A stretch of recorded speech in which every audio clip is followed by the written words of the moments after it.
Bonjour mes amis, que Dieu vous bénisse tous, que le Saint-Esprit, l'Esprit du Dieu vivant, vienne vous guider selon sa volonté. Bien, pour que la grandeur de Dieu puisse s'établir dans votre vie, faire sa demeure en vous, faire de vous son temple, sa maison, son église, pour que Dieu puisse habiter avec vous, alors vous devez évidemment, vous comme nous tous, vous devez obéir à sa voix, à sa parole, vous soumettre à sa direction. Je sais que c'est l'un des plus grands problèmes de l'être humain. L'être humain est né pour être rebelle. Il est déjà né dans le péché. Il est né pour se rebeller contre tout et tous, se rebeller contre l'ordre, la discipline, contre ce qui est droit, ce qui est juste, ce qui est correct, contre la vérité, c'est le mensonge, contre tout ce qui est vrai. Ça, c'est la volonté de l'homme, de l'être humain. Il est rebelle par nature. Donc, Jésus parle beaucoup, il insiste, voyez, le Seigneur Jésus lui-même insiste sur le fait que nous ayons une conduite différente de la conduite des personnes du monde. Qui veut le royaume des cieux paiera le prix, fera ce qu'il faut et ne regardera pas la valeur de son sacrifice. Parce qu'il sait le sacrifice pour le royaume des cieux est éternel. Vous faites le sacrifice et votre vie sera garantie. La vie éternelle sera garantie par l'Esprit du Seigneur Jésus. Jésus a dit, si vous m'aimez, gardez mes commandements, gardez ma parole. Ensuite il dit, si vous m'aimez, alors vous allez garder ma parole. Et mon Père et moi, nous viendrons et nous ferons en vous notre demeure. Lorsque vous regardez la série Roi, vous observez, dans ces derniers chapitres, vous observez le focus de David, du roi David qui avait un cœur selon le cœur de Dieu. Vous observez que David voulait amener l'arche à Jérusalem.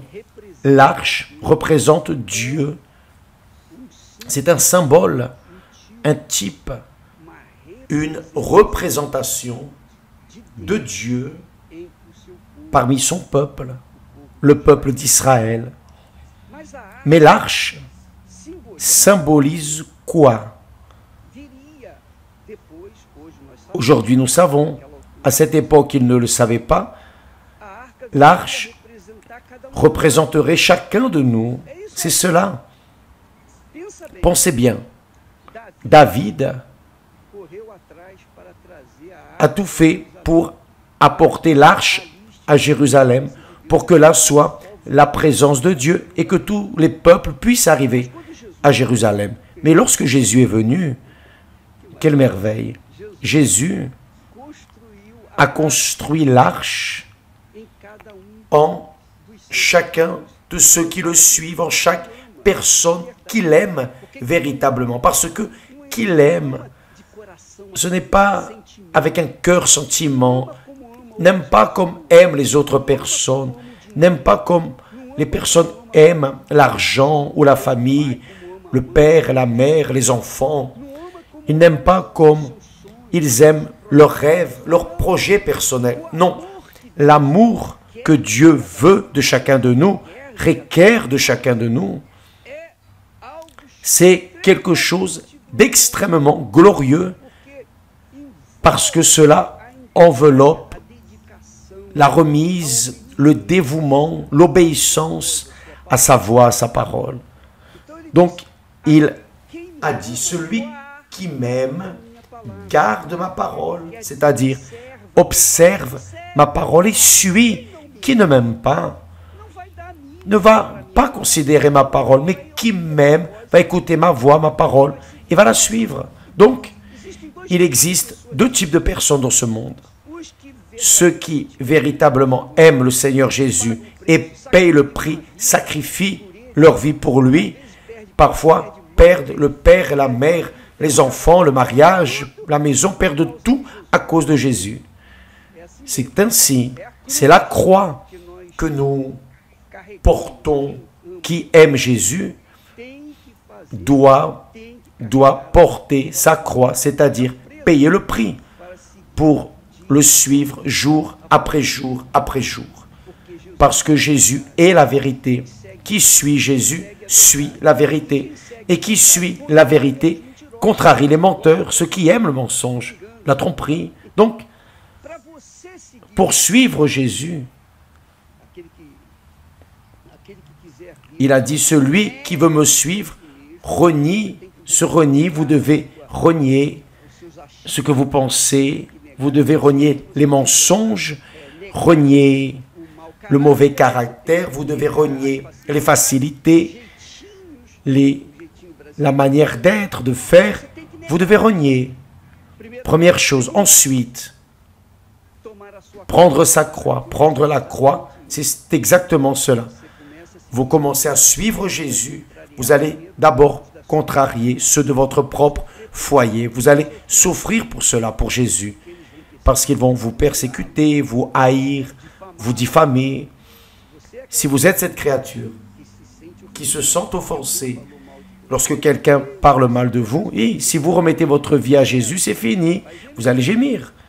Si vous voulez gagner ou hériter le royaume des cieux, vous devez payer le prix. Il n'y a pas d'autre solution. Et peu importe ce que vous pensez ou ne pensez pas, vous devez penser comme Dieu pense. Celui qui m'aime garde ma parole. Et moi et le Père, nous viendrons et nous ferons en lui notre demeure. Vous devenez une arche. Vous devenez la présence de Dieu où que vous alliez. C'est pour cela que Jésus a dit aussi, celui qui croit en moi, comme dit l'Écriture, de son intérieur jailliront des fleuves d'eau vive. Là, mes amis, jailliront des fleuves d'eau vive. Donc, ce sacrifice pour suivre Jésus, chacun de nous, nous devons le faire si nous voulons hériter la vie éternelle. Ensuite, il dit qu'il prenne sa croix, qu'il vienne et qu'il me suive.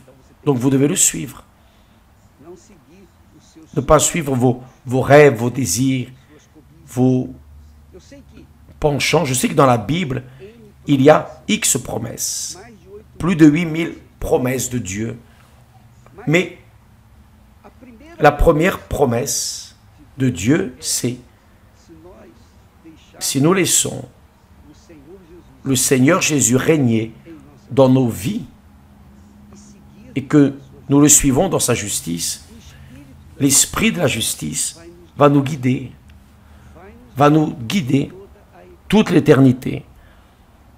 Il est évident que lorsque vous marchez dans la vérité, vous allez devoir confronter les mensonges, confronter les fake news.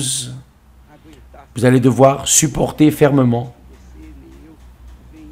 Mais Dieu ne permettra pas que vous, moi, souffrions au-delà de ce que nous pouvons supporter. Donc, c'est le prix.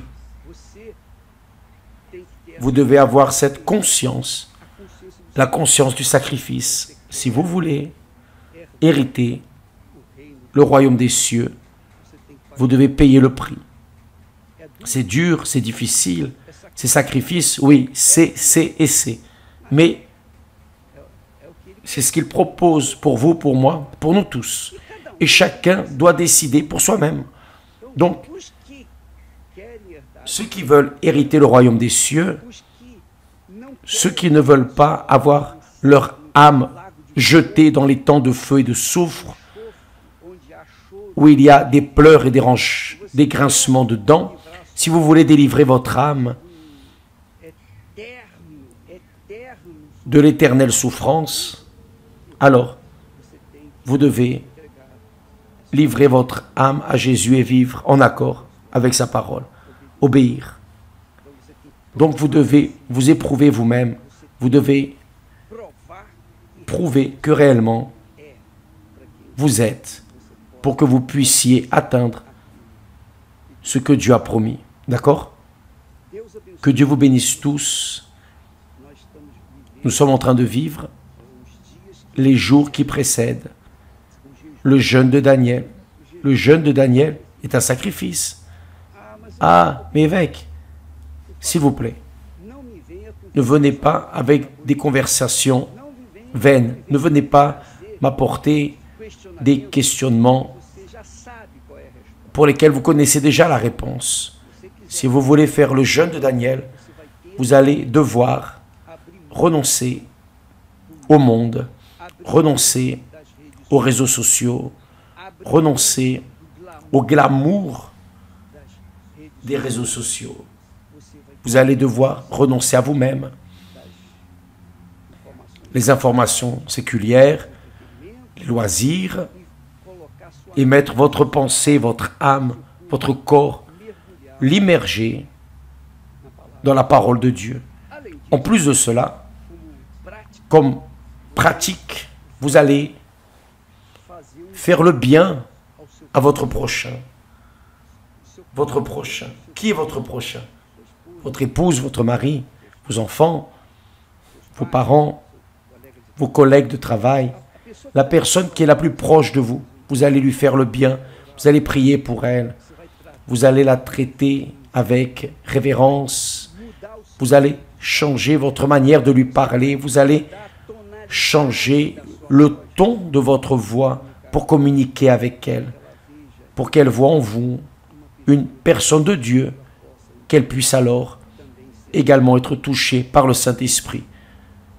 À partir du 25, le jeûne de Daniel. Que Dieu vous bénisse tous et à demain au nom du Seigneur Jésus. Amen. Grâce à Dieu.